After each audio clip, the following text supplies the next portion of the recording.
Welcome back to Spinning the Past. Today I'm going to talk about another artifact you will find in fleeces. I was going through this fleece that I had and I had washed it. This is just a sample of it. And as I was looking at the staple lengths, I noticed a bunch of these really little short bits in here. And these really short, see how short they are. These little short bits are called second cuts. What is the second cut? Second cut is when the shepherd comes in and he shears that first block off that sheep, but then goes over the section, overlaps it a bit. Then you have these little rows that are just like this. They're already pre-cut, but they're not cut all the way. So he goes through and cuts them off again and puts them in the rest of the fleece. Those are second cuts. It's quite inevitable that you will have second cuts as the shearers have. They want to get that fleece sheared. They know they need to make the sheep look nice, not like the way I mow my lawn, but as a professional where all of it is gone, but you will have shorter fibers in it. I've never bought a fleece that has 0 of these in it, and it's not a defect, it's just an artifact, what I call an artifact that could be in the fleece. When at shearing time, when I've been part of shearing, let's say this is the fleece, here's the head, here's the butt, here's the belly over here. We would take the fleece and we would put it up on a slatted board or something that has holes in it, like chicken wire or something like that.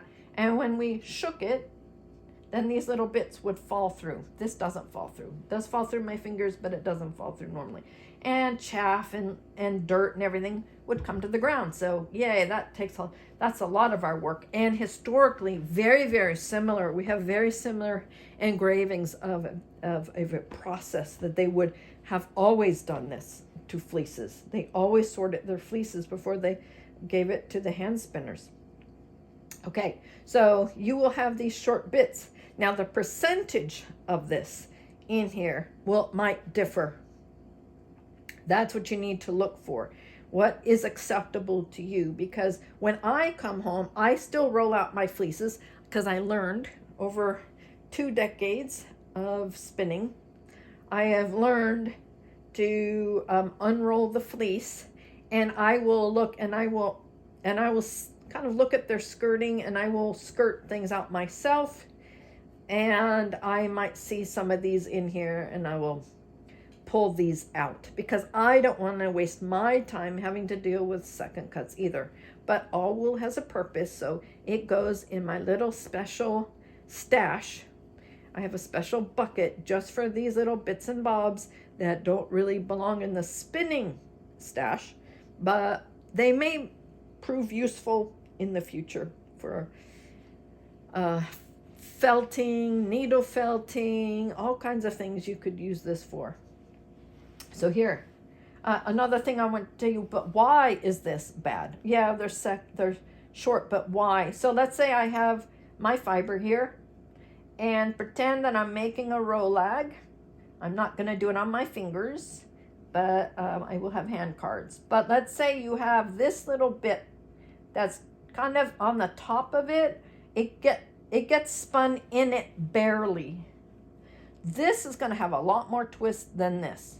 See, this whole circumference is this is going to be joined together in the twist, but this little thing, this little guy, extra thing, won't. So with abrasion, it comes to the top, and that is what we call pilling.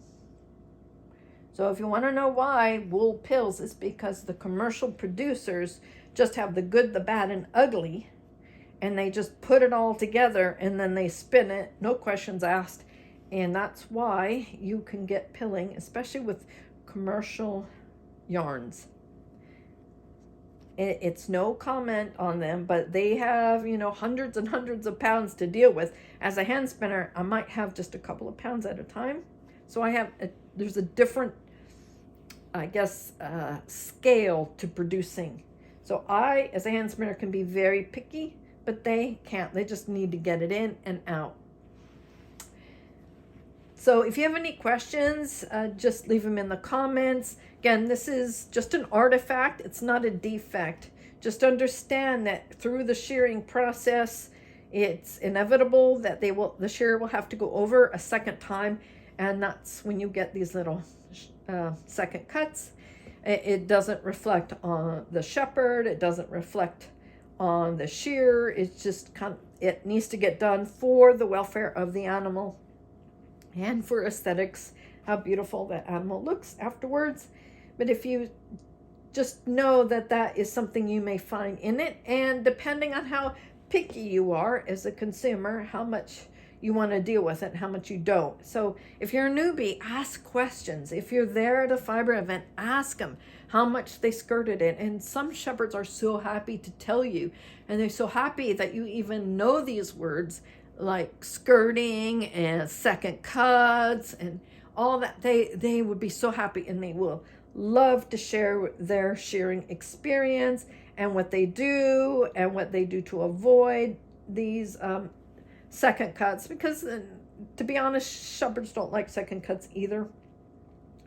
Again, if you have any questions, please ask me. This is an educational channel.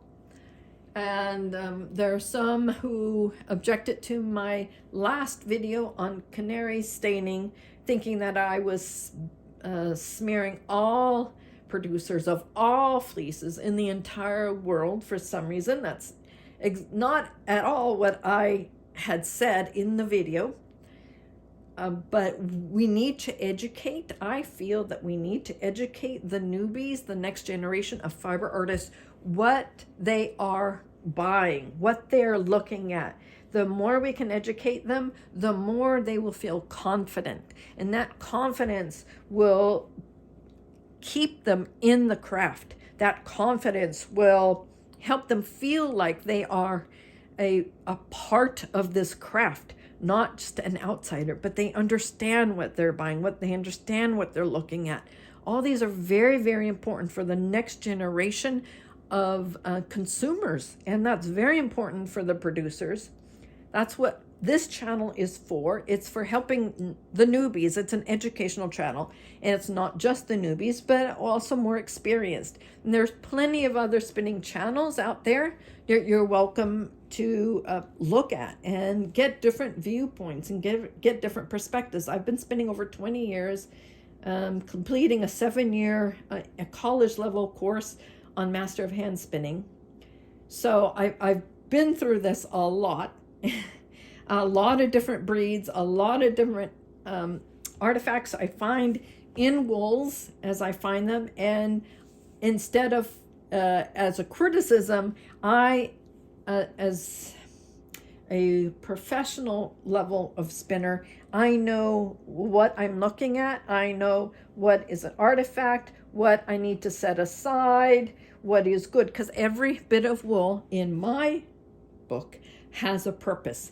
But this is my spinning purpose, and this is my other purpose. And I have a bucket just for the other purpose wool. It has another purpose. But for spinning prep, and this goes back to historical times as well. They knew this back then. This is nothing new. It was just a part of the fiber arts process. They knew it, they dealt with it. Nobody was shamed, nobody took offense, nobody got defensive about any of this. It is what it is, as I say. It is what it is. So I hope this has been helpful today for you, and I'll catch you next time on Spinning the Past.